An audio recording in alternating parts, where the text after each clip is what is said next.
یک فرم بسیار خوب راه اندازی کرده بودن و از او فرم تانستن امروز فرم های بیشتر دیگه هم داشته باشن. خب در برنامه قبلی اولی شما تقریبا ما 3 فرم داشتم، فعلا 5 دانه است. تمام بخشای مرغداری که است چون به یک صنعت تبدیل شده مفاد خود داره، هم بخش تخمش، هم بخش پرورشش و هم بخش تولیدش. چند روز هستن؟ یا تقریبا 12 یا 13 روز است. 12 یا 13 روز هستن. بخاطر یک روز در تیر میشه، یک دو روز داخل ماشین میمونه، از خاطر 12 یا 13 گفت.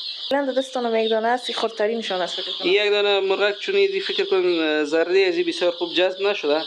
دیگه در بین ازی یک دانیش خردترک مونده. یا 13 روز است. یا 13 روز است. دیگه کارچ کلان شو نسبت به دیگه خرد میمونه. خرد میمونه. و اینا که کدام نسل هستن؟ یا فیومی هستن. ایجیپشن برش میگن، یک منطقه به نام فیوم. در مصر دیگه به نام ازمونج هستن. کدام نسل خوبتر است در فرمداری مرغ؟ خب دو رقم نسل است، یکیش دومستیک میگن، یکیش تجارتی است. مرغایی که بر تجارت اصلاح نژاد میشن طبعا که اونا نتیجه دهیشان بهتر است. در اکثریت بخشا، در اکثریت صنعت‌ها و بخش‌های زراعتی که ذهنیت عامه بسیار منفی است. یک تعداد از دوستان را که من امرایشان گپ میزدم، اونا از خاطر از این میگن شروع نمیکنین که مردم مرغ فروش میگه یا فرمسان یگان گپای دیگه میزنن.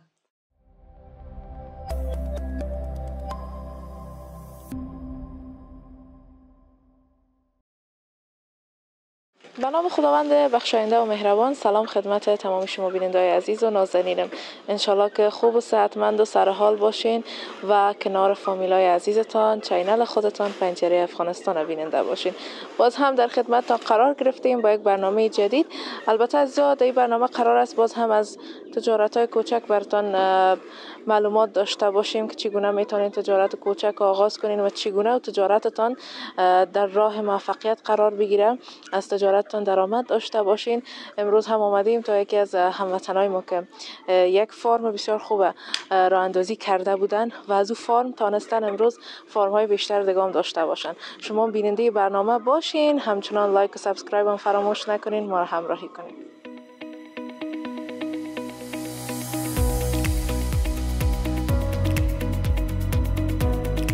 هموطنای عزیزم، قسمی که براتون گفتم باز هم برادر ما با ما هستن. سلام علیکم. سلام علیکم، خوش آمدین. با تشکر، سلامت باشین. گرچه برنامه‌های زیاد با ما داشتین و معرفت داریم، ولی میشه بازم از خودتون یک معرفی داشته باشین. محمد شاکر صدیقی هستم، مسئول فارم صدیقی. بسیار زیاد خوشحال شدیم شاکر جان. چطور است بخیر بازارا نسبت به برنامه قبلی که آمده بودیم؟ تفاوت‌ها آمده میشه بر ما بگوین؟ فضل خدا بازار در کل خوب است چون فعلا سیزن است. در سیزن همیشه خوب می باشه، ولی انشالله اگر جنس بهتر باشه در طول سال متوالی خوبتر است. بسیار عالی.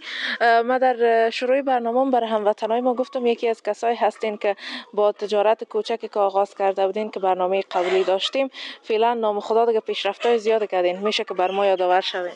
فضل خدا خوب است، میشه روند کار اگر انشالله خوبتر پیش بره دیگه کارم با موفقیت می انجامه. نظر به برنامه قبلی که داشتیم یک فارم داشتین و فعلا نام خدا چندین تا شده؟ خب در برنامه قبلی اولی شما تقریبا ما 3 فارم داشتم، فعلا 5 دانه است. خب ما در کل از مالک شخصی خودم نیستم، اینا را تقریبا برای هموطنای ما تقریبا 3-4 نفر دیگه هستن که برای از اونا فارما را جور کردیم، فقط خودم یکان بررسی میکنیم دیگه. در پالی ازی سیستم مدیریتش ما برشان پیش میبریم تا یک چند وقت اونا بلدیت پیدا میکنن، باز بعد از اون خودشان پیش میبرن. و همین شکل وقتای اول که ما نو جور کرده بودیم کس نبودم روی همکاری کنه، اگرچه بعضا خود ما جستجو میکنیم کسایی که مجرب بودن در بخش، تجربه از اونا را استفاده میکنیم، ولی به این شکل که امروز از اینا ما فعلا همکاری داریم به این شکل نبودن که به این سرمرغای ما مثلا همیشه به شکل متواتر اونا را مدیریت کنن، ببینن، کنترل کنن.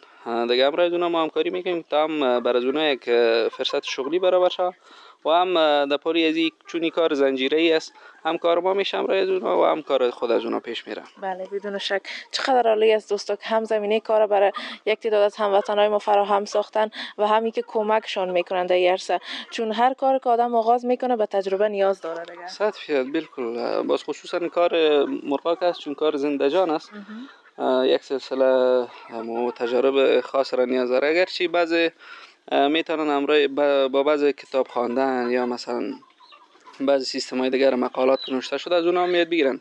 اما چون تجربه یک شارتکت وارست، کارایی که بر مثال آسانتر باشه برای اونها گفته میشه و چیزایی که زیاد مصارف سرش نمیه برای اونها میگیم تا اونا راحت کار خود پیش برن و ازش دل سرد نشن. بسیار عالی. خب هستن هموطنای ما که بسیاری از هموطنای ما در کامنت ها هم خواسته بودن و گفته بودن که ما میخوایم تازه ای کار شروع کنیم، میخوایم فارم داشته باشیم، مرغداری بکنیم، ولی به دلیل بعض مشکلات و نبود تجربه مانع کارشان میشه برای اونها یک گفتنی داشته باشیم؟ خب کسایی که نو شروع میکنه هر کار هم چالش خود داره هم مشکلات خود داره. اکثریت مشکلات که هست مشکلات مالی هستن و چالش ها که هست زیادترش نبود معلومات هست. دیگه اینا ما برای همشان قبلا میره دمو متنایی که ما نوشته میگیم دمو روی صفحه فیسبوک ما هم برشان گفتیم که از یک مقدار کم شروع کنن، چون ما برعکس بعض فارمدارایی که جدید هستن اونا علم بازاریابی و سر حساب تجارت که نمیفهمن، مثلا یک چیز کور گوشت میکنن دریا رو برشان شروع میکنن یک جنس سرشان مفروشه، او رقم نیست. این اول باید از یک تعداد کم مرغا را شروع کنن، باز بعد از او پیش بره انشالله برشان نتیجه خوبتر میتن. و تقریبا تمام بخشای مرغداری که است چون به یک صنعت تبدیل شده مفاد خود داره، هم بخش تخمش هم بخش پرورشش و هم بخش تولیدش. این حال خوبیش این است که اینا باید بر خود نکته پیدا کنن که در کدام نکته بر از اینا مفاد میکنن، پرورشش مفاد میکنن، تولید تخم مفاد میکنن یا تولید چوچه. بسیار خوب. کدامش آسان تر است، تولید تخم یا تولید چوچه، و کدامش مفادش بیشتر است؟ خب ما پیشتر گفتم کلش مفاد داره، هر کدامش مفاد خود داره. دیگه این حال آسان دی بخش فقط مو بخش تخمگیری رو میتونیم بگوییم که آسان است، چون زحمات تلفات ندارن، زحمت های روزای اول چوچه رو نداره، چون مرغ کلان است، مرغ سراسل می باشه، فقط هم کوشش کنن تغذیه‌اش بهتر کنن، بعض از تکنیک های تغذیه دیگر برشان آماده بسازه تا هم برشان ارزان تمام شود و از دیگه طرف تخمدی خوبتر از اینا کنن. بسیار عالی. بعضا هموطنای ما شکایت میکنن از نسل که پرورش میتن، میگن نسل خوب نیست یا ای که بعض مشکلات میداشته باشه.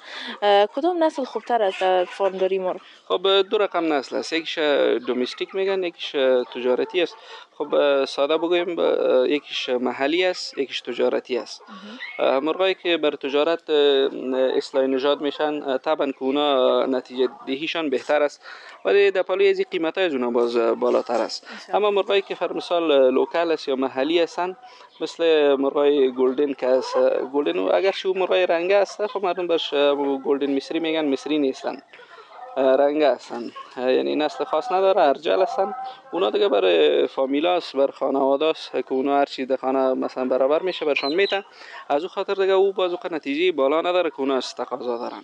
اگر احیانا نویا مرغای تجارتی نگاه میکنن مثل مرغای لکورن، فیومی، استارلو، پارایار، کریدایلند برش میگن و یا لوهمن براون که دو تقریبا 3-4 نژاد دیگه مثل لوهمن براون است، وایت است، یک دو دانه دیگه است. اگه اینا رو نگاه میکنن باز اونا پرورش خود میخواد، مثلا سرمایه‌گذاری بیشتر میکنن، باید برش رسیدگی بیشتر کنن تا اون نتیجه خوبتر بگیرن. دیگه اینا خلاصه که بذارم کی مربوط خودشان میشه، اگه خوب نگاه کنن عاید خوب میگیرن ازش، اگه خوب نگاه نکنن دیگه طبعا که وام برشان حاصل دهی خوب نمیکنه. بسیار خوب.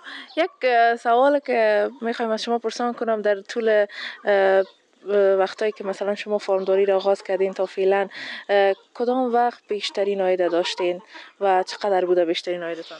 خب تو چی نیست که مثلا بگیم که فرم سال فعلا، اما فضل خدا می 2 سال اخیر خوبتر بوده، چون قبل از او که بود ما در روند آموزشی بودیم، یاد میگرفتیم، تلفات میدادیم، حتی تو روز شده که ما در 500 دانه 208 تا 207 تا چوچه تلف دادیم، اما تاوان او نکردیم، او 3-4 دورخه فرم سال داشمانده مفاد ما مرده. خب اینال او باعث از این نمیشه که آدم از دل سر شود، چون ما تلف تو روزم شده که مکمل گله رو تلف دادیم، اما او برای ما یک درس شده، تجربه شده که او کار رو دوباره تکرار نکنیم. فعلا فضل خدا بسیار خوب است، 10,000 دانه مرغ تقریبا ما بعض وقتا 20 تا 15 تا در چوشه یک روز البته تلف میدیم، که وقت ما در 500 دانه 205 206 208 تا تلف میدیم به او تناسب، یعنی بسیار زیاد فضل خدا خوب شدیم.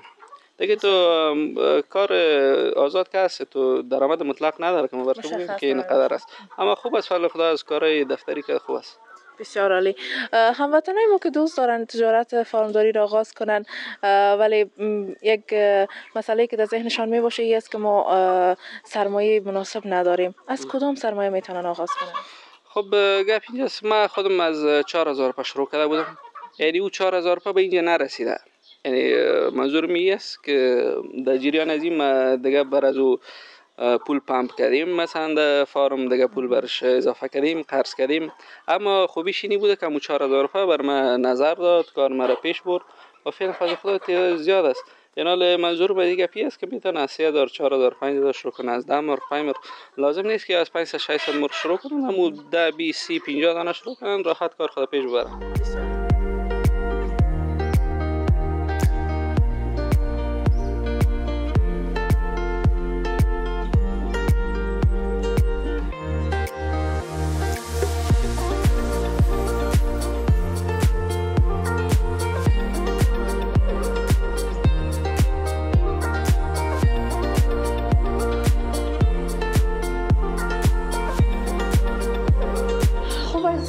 آمدیم داخل فارم. البته اینجا چوچمرغا هستن که اینا چند روز هستن؟ یا تقریبا 12 13 روز است. 12 13 روز هستن. بخاطر یک روز در تیر میشه، یک دو روز داخل ماشین میمونه، از اون خاطر 12 13 گفت. بسیار خوب. معلوم میشه به خاطر میکسنشان خورد است، بخاری هم برشان مانده. بخاری از طرف شب روشن میکنیم تا یک چند وقت عادت کنن. امروز ما چون داخل ماشین که میباشن تقریبا 37 درجه حرارتش میباشه، به اون خاطر چون آب و هوای داخل ماشین و بیرون اگه زیاد فرق کنه دفعتاً باز دیگه مشکلات پیش میکنه. اینا که 13 روزه هستن قدر هستن در یک روزگی چه قسم میباشن؟ یک روزگی دیگه باز بیشتر خود میباشن، تقریبا تو تا 55 60 گرم 60 65 گرم به می اندازه خواهد بودن چوچه یک روزه. بسیار عالی، بسیار عالی. یا تا بالا. و کدام درجه حرارت برشان البته در این فصل خوب است؟ برای ما که نو میریم چوچه یک روزه رو خود تقریبا از 32 تا 35 برشان عیار میکنیم. باز بعد از او هر هفته 2 درجه یا 3 درجه برشان پایین میگیم، چون با فعلا که از آب و هوای بیرون هم گرم است دیگه، از اون خاطر باز اینجا زیاد برش روشن نمیکنیم از طرف. اگر احیانا زمستان باشه باز دیگه شما قبلا دیده بودین که بخاری برشان روشن میبود، بخاری کلان هم میبود. حالا فقط هم یک بخاری گازی اکتفا میکنیم. چون هوا بسیار گرم است در بیرون، اگر هیچ برشان بخاری استفاده نکنین مشکل پیش میشه؟ بیرون برای آدم ها گرم است، بر مرغا دیگه نیست گرم، چون اینا روز اول که میباشن و پشمای روز اولشان تا که کوریز میکنن، باز بال میکشن، پر میکشن دیگه، یک چیز هوا سرشان تاثیر داره. بسیار خوب. و فعلا دستانم یک دانه است، خردترین نشان است فکر کنم. یک دانه مرغ چون ایزی فکر کن زرده ازی بسیار خوب جذب نشده دیگه، در بین ازی یک دانیش خردترک مانده. یا 13 روز است؟ یا 13 روز است دیگه، کرچ کلان شد نسبت به دیگه خرد میمونه. خرد میمونه. بسیار خوب. تاثیر ماشین است یا مو که زردیش؟ این تاثیر ماشین نیست، یا اکثریتشان زردیشان جذب نمیشه یا مشکلات ژنتیکی می داشته باشن دیگه، از اون خاطر یا خرد میمونن اکثریت. و اینا که کدام نسل هستن؟ یا فیومی هستن، ایجیپشن برش میگن، یک منطقه به نام فیوم در مصر دیگه به نام از همونجا هستن. بسیار خوب. یکی از هموطنان ما پرسیده بودن که طریقه واکسین کردن چوچمرغا را برشان بگوینند، از روز اول تا به ای که کلان میشن چند دفعه واکسین میشن و چگونه میباشه؟ تعداد واکسین ها خود زیاد است، اما ما که از 4 دوره واکسین میکنیم، باز واکسین های دیگه هم تقویتی میزنیم. واکسین اولش به نام NDIB است، ND جمع IB در روز 6 میزنیم، باز روز 12 یک واکسین دیگه میزنیم به نام گامبور یاد میشه، باز روز 18 یک واکسین میزنیم IBD است، باز روز 24 یک واکسین دیگه میزنیم به نام ND که مرغایی که امروز ما قرار بود واکسین کنیم اونا را ما واکسین ND میزنیم، اینا را دیگه گامبور میزنیم انشالله در روز 12 شاید یک روزش مونده باشه. واکسینشون دیگه برای امراض مختلف است؟ نه دیگه، هر واکسین که به مرض خاص خود است. ایندی که است برای مرض نیوکاسل است، گامبور که است مرض گامبور است، بندش پیدا میکنن، آی بی که است به امراض تنفسی است، یا ایندی یا نیوکاسل که است به امراض نیوکاسل است. یک رقم مرض است و اسهال پیدا میکنن، عطسه میزنن مرغا ریزش میکنن دیگه، تقریبا اون تلفات زیاد داره. به اون خاطر ما دو واکسین میزنیم، دو واکسین یا حتی 3 واکسین. بسیار خوب. این چوچه مرغا دیگه فقط دانه استفاده میکنن؟ آیا دانه استفاده میکنن، چون هنوزه عمرشان زیاد نشده که ما برش دیگه چیزا نمیدیم. بسیار عالی. دوستای عزیز شما بیننده باشین، انشالله صحبت های ما ادامه داره.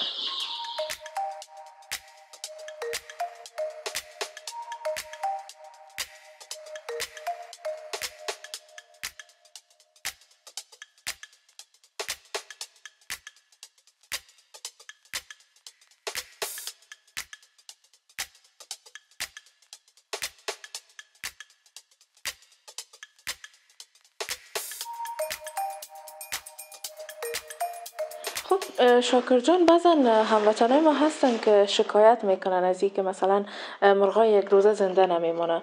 در این باره میشه که یک معلومات بتین؟ مرغای یک روزه اگر صحیح نگاه نکنیم تقریبا دقیقه زنده نمیمونه. هر چیز از خودم بیشتر گفتیم در اون سر مصاحبه، اما تجربیات خود لازم داره. اگر فرمسا یک سلسله امورات بر از اونا رعایت کنن زنده میمونه. ولی در کل دنیا که مرغ است، خب همین کلش یک روزه بودم کلان پیدا نشده. اگه احیانا مثلا اگه یک سلسله گپای چی که داره چوشه یک روزه برو برش مرد کنه انشالله که زنده میمونه، هیچ کدوم گپ نداره. فقط کم داره زحمت میخواه. بعض وقتا یگان مریضی میتونه نیست که همیشه چوشه در یک حالت باشه. چوشه یک روزه یک سلسله زحمت کار داره، کلش مرد کنه انشالله که برشان زنده میمونه. بسیار خوب. همین نکاتی که باید مراعات شود میشه کوتاه بگوین برای هموطنان؟ خب اول از همه اینی است که اینا باید به بهداشتش بسیار توجه کنن. چوشه یک روزه بسیار در معرض خطر میباشه به خاطر سیستم ایمنی از یا که از بسیار چی میباشه تو ضعیف میباشه. دیگه برش توجه به بهداشتش بسیار باید صحیح باشه. دیگه ای که حفظ صحیح ازی بسیار خوب مراعات شود. دانه خوره که اینا برشان میته او را باید مسلسل همه روزه پاک کنن، یا بشوین یا ضد عفونیش کنن به یک نحوی که اون فضولات مرغا باید او نمانه. و دیگه ای که چوچار یک روزه اول میرن یک کم ذره می گلوکوز یا میتونن از بورام استفاده کنن، او شیرین برشان بده او قند.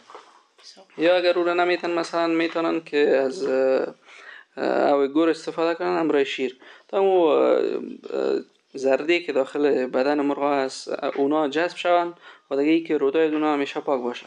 انشالله می سلسله را تا 10-15 روز یک روز بعد ادامه بدن. در جریان از یک سلسله آنتی بیوتیک است که بنام یکیش بنا فلورفونیکال یاد میشه که از روز ششم به بعد باید داده شه. مرض سالمونیلا میگه تا او را دفع کنه. در روز 12 که از مرض گامبور از او به بعد بعض وقتا ظهور میکنه که اینا باید واکسین گامبور را بزنن. دیگه انشالله تا می روز 18 19 الی 20 یکم برش توجه کنن، دانه خوره این چیزایش پاک نگاه کنن، مشکل نمیکنه. و کلانترین گپ دیگه ای که از زیر پای اینا را باید همیشه خشک نگاه کنن. اکثریت مرغا که هست وقتی که مرغ کلان میشه با زیر پایش زودتر رطوبتش بسیار بالا میره. دیگه اون فضولات از یک هست گاز داره، یک گاز امونیا میگه برش داخل مرغداری که داره. اگه او فرمسا جای پاک نباشه می چشمای آدم سوخت میگیره دیگه، اونو باید دفع شه. هم بر مرغا مرا تکلیف جور میکنه، هم مشکلات پوستی جور میکنه، هم بر جلد بر خود از اینا دیگه. این سلسله گپش که این مراد کنه انشالله زنده میمونه. یکی از پشتای کوچان بگیره زنده میمونه. بسیار عالی. اینمی قسمت فارم آماده ساختین، فکر کنم مرغای جدید در راه است. این دیگه برای مرغا ما آماده کرده بودیم. قرار بود دین روز بیه چون یک سلسله مشکلات بود اون پاکستان به خاطر نامند دیگه به هفته آینده ماند. انشالله که هفته آینده 3 نسل دیگه میرسه. یکیش رید آیلند میگه نژاد امریکایی است، استارلوپ میرسه نژاد استرالیایی است و فیومی میرسه که اون نژاد مصر است. بسیار خوب.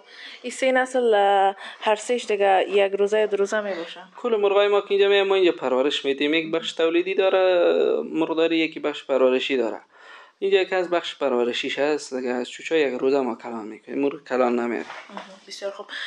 میشه بر ما به عنوان آخرین سوالی رو بگوین که چالش هایی که در دوران امی تجارت فارمداری و مرغداری روبرو شدین کدام چالش ها بوده؟ خب چالش هاش که بوده اکثریت کمبود معلومات بوده. مشکلاتش که بوده اکثریت مشکلات مالی بوده دیگه. خب زیادتر مردم از کمبود معلومات به ضرر مواجه میشن، چون کمبود مالی که از او تا یک حد آدم پیش بره در آخر باز انشالله پوره میشه، اما معلومات نداشته باشه باز مشکل هست. چون و دیگه ای که در بخش می دارو و دانک هست در افغانستان یکم ذره توجه صورت بگیره، چون یک سلسله داروی بسیار به کیفیت دوا هست. دوای مرا کیفیت او رقمی نداره که مردم فارمدارا توقع دارن. و دیگه ای که دانه بسیار قیمتش بالاست در افغانستان، دیگه برای فارمدارا او قدر نمیصرفه. این حال خوبیش اینی است که مثلا در افغانستان اگر احیانا تولید شود دانه و این چی باشه دولتی باشه، باز هم بر فارمدارا میصرفه، هم بر مشتریای میصرفه، هم قیمت مرا ارزان میشه. دیگه مکمل همون چالش است که در فارمداری وجود داره. خب شاکر جان، بر ما یک صحبت کوتاه درباره ذهنیت مردم در مورد فارمداری و تجارت مرغداری بگوییم. خب در افغانستان یک مشکل کلان همی ذهنیت عامه است. در اکثریت بخش‌ها، در اکثریت صنعت‌ها و بخش‌های زراعتی که ذهنیت عامه بسیار منفی است.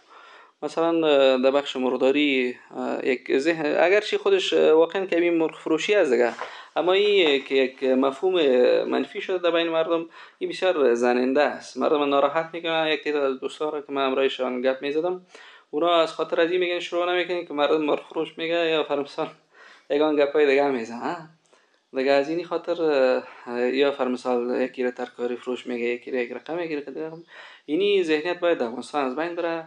در یک صنعت هم اگر افغانستان پیش بره انشالله خوب است. فقط همه قشا که از وطندار خود میخوایم به مردم زخم زبان نزنن.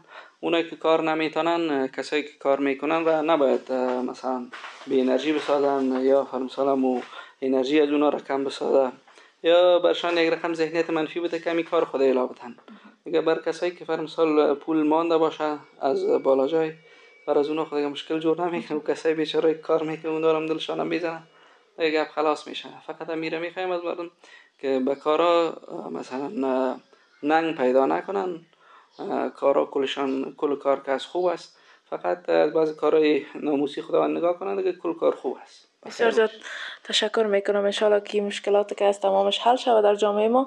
و تشکر از خودت که امروز ما در برنامه همراهی کردی، در مورد فارمداری و مرغداری معلومات دادی. بسیار زیاد تشکر. از شما هم تشکر که آمدید، زحمت کشید. بخیر سلامت باشید. زنده باش. وطندارای خوب و نازنینم، سپاسگزار شما همچنان هستم که ما را همیشه همراهی میکنین و کامنت های زیبایتان ما همیشه میخوانیم. انشالله که برنامه امروز هم مورد نظرتان بوده باشه. بر کسایی که دوست دارن تجارت آغاز کنن و سرپای خود استاد شون، حتما این برنامه را دیدن و انشالله که براتون یک انرژی مثبت داده باشه.